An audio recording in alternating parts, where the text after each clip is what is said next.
Hello, नमस्कार। मैं Vishnu Kumar, assistant professor, government girls college Dholpur. मानव भूगोल अध्याय श्रृंखला में हम आज मानव भूगोल के मूल सिद्धांत विषय में जो 3 सिद्धांत दिए गए हैं, क्रियाशीलता का सिद्धांत, पार्थिव एकता का सिद्धांत और वातावरण समायोजन का सिद्धांत की चर्चा करेंगे। इससे पूर्व की कक्षा में हमने क्रियाशीलता का सिद्धांत और पार्थिव एकता का सिद्धांत की व्याख्या की। आज हम वातावरण समायोजन सिद्धांत के बारे में चर्चा करेंगे। वातावरण के तत्वों का मनुष्य के जीवन यापन, जीवन शैली, शरीर की संरचना, स्वास्थ्य आदि कारकों पर विशेष क्रिया प्रतिक्रिया होती है या प्रभाव पड़ता है। मनुष्य प्राकृतिक वातावरण के साथ सामंजस्य स्थापित करके अपना अस्तित्व बरकरार रखता है। मनुष्य वातावरण के साथ 2 प्रकार से सामंजस्य स्थापित करता है। पहला प्रकार अनुकूलन और दूसरा रूपांतरण है। अनुकूलन भी 2 प्रकार का होता है, आंतरिक अनुकूलन और बाह्य अनुकूलन। आंतरिक अनुकूलन भी पुनः 2 प्रकार का होता है, ऐच्छिक आंतरिक अनुकूलन और अनैच्छिक आंतरिक अनुकूलन। रूपांतरण मनुष्य वातावरण में करता है और अनुकूलन मनुष्य स्वयं में करता है। यह स्वयं वातावरण के अनुसार अपने आप को ढालने की प्रक्रिया अनुकूलन कहलाती है, जबकि वातावरण में स्वयं के अनुसार परिवर्तन करना रूपांतरण कहलाता है। अनुकूलन आंतरिक और बाह्य 2 प्रकार का है। आंतरिक अनुकूलन से तात्पर्य हम अपने शरीर के आंतरिक संरचना में परिवर्तन कर लेते हैं। हम वातावरण के अनुसार अपने शरीर के आंतरिक जो फंक्शन है, जो आंतरिक प्रक्रिया है, उसमें वातावरण के अकॉर्डिंग परिवर्तन कर लेते हैं। यह अनुकूलन ऐच्छिक और अनैच्छिक है। ऐच्छिक अनुकूलन में उदाहरण के लिए यदि कोई यूरोपीय व्यक्ति भारत में आकर भारतीय भाषा को सीखता है, वह उसका ऐच्छिक आंतरिक अनुकूलन है। वह नमस्कार, नमस्ते, राम राम आदि अभिवादनों को सीख जाता है और वह उसके अंतर्मन में स्थापित हो जाता है। जब ये संस्कार धीरे धीरे पीढ़ी दर पीढ़ी उस यूरोपीय परिवार में स्थापित हो जाते हैं, तो यह उसके लिए आंतरिक ऐच्छिक अनुकूलन है। जबकि आंतरिक अनैच्छिक अनुकूलन में उदाहरण के लिए, यदि कोई श्वेत यूरोपीय व्यक्ति किसी उष्णकटिबंधीय भाग, माना कि भारत में ही निवास करने लग जाए, तो उसकी त्वचा में श्याम रंग के कण स्थापित होने लगते हैं।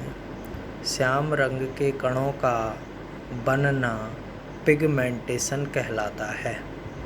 यह पिगमेंटेशन बनने की प्रक्रिया के कारण उसका त्वचा तेज धूप को सहन करने में सक्षम हो जाती है। यह उसका अनैच्छिक आंतरिक अनुकूलन है। आंतरिक अनुकूलन के पश्चात बाह्य अनुकूलन की बात करते हैं। बाह्य अनुकूलन में व्यक्ति किसी दूसरे प्रदेश की संस्कृति और सभ्यता, वेशभूषा, रहन सहन, खान पान को अपना लेता है। यह उसका बाह्य अनुकूलन होता है। अनुकूलन के पश्चात वातावरण समायोजन का जो दूसरा पहलू है वह रूपांतरण है। मनुष्य अपने कौशल, तकनीकी ज्ञान, बुद्धि, विवेक का इस्तेमाल करके प्रकृति में पाए जाने वाले संसाधनों में रूपांतरण कर लेता है। उदाहरण के लिए, उष्ण क्षेत्रों में मनुष्यों ने गर्मी से बचने के लिए रेफ्रिजरेटर, एयर कंडीशनर्स आदि का उपयोग किया है। इसी प्रकार शीत कटिबंधीय क्षेत्रों में गर्म हीटरों का प्रयोग किया है। विद्युत का उपभोग करके मनुष्य ने अतिरिक्त ऊष्मा की प्राप्ति की है। यह मनुष्य का वातावरण में बाह्य रूपांतरण कहलाता है। इसी प्रकार से हम विभिन्न उदाहरणों के माध्यम से वातावरण और मानव का जो समायोजन का सिद्धांत है उसके बारे में जान सकते हैं, उसके बारे में समझ सकते हैं कि मनुष्य प्रत्येक क्षेत्रों में, प्रत्येक स्थानों पर किस प्रकार अपने आप को स्थापित करता है। उदाहरण के लिए, जिस प्रकार हम कह सकते हैं कि चंबल नदी के आसपास अधिकांश मछुआरे लोग रहते हैं, अधिकांश केवट लोग रहते हैं, जिनका आहार मत्स्य होता है या नदी के द्वारा जो जलीय जीव हैं वो उनके भोजन के काम में आते हैं। नदी के आसपास रहने वाले अधिकांश व्यक्तियों को तैरना आता है। ये इस प्रकार आप देख सकते हैं कि नदी मनुष्य की क्रियाओं को किस तरह प्रभावित करती है और मनुष्य नदी के साथ किस तरह अपने आप का समायोजन करता है।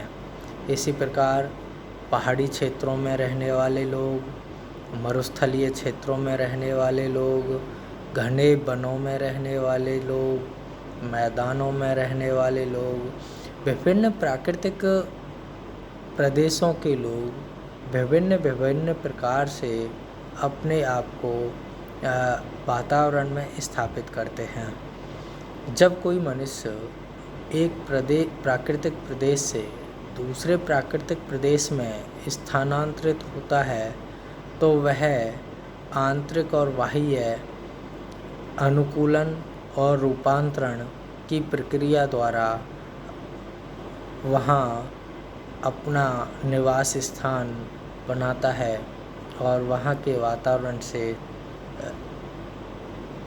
एडजस्टमेंट स्थापित करता है।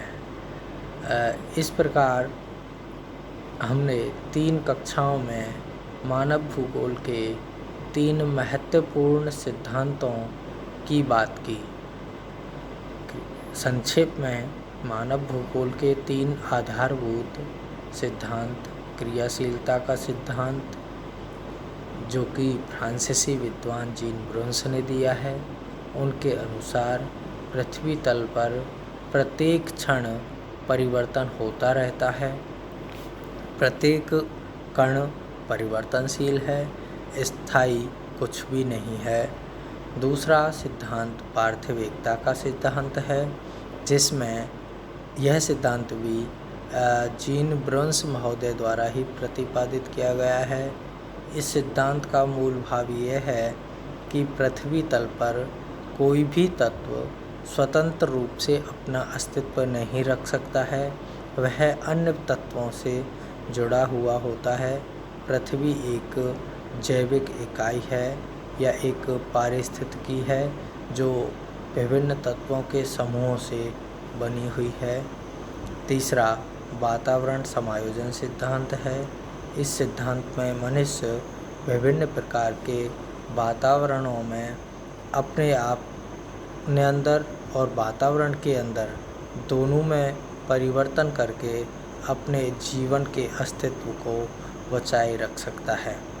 अतः आज की कक्षा समाप्त हुई। धन्यवाद।